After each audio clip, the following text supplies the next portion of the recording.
Australia's Treasurer Josh Frydenberg was tested for COVID-19 disease after he repeatedly coughed while addressing his colleagues in the Australian Parliament. Josh was speaking in the Aussie Parliament on the impact of COVID-19 and its economic fallout.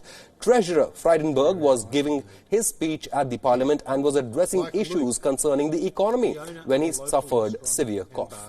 He was immediately assisted with the medical care and was advised by the Deputy Chief Medical Officer to get himself COVID-19 tested. Later, Frydenberg was moved into isolation and is expected to get his results by the 13th of May.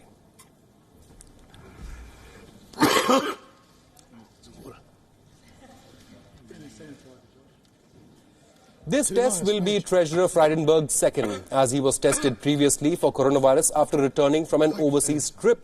Peter Dutton, Home Minister, is the only senior member of the Australian government to have tested positive after his return from Washington in early March.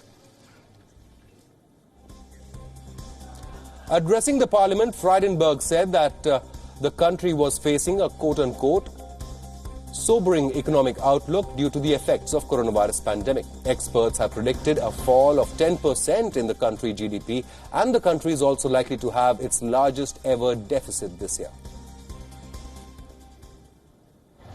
As of now, the lethal coronavirus has infected more than 6,790 and has killed around 95 people in Australia. A total of 6,213 have made successful recovery, and a little more than 600 patients are currently under hospital care.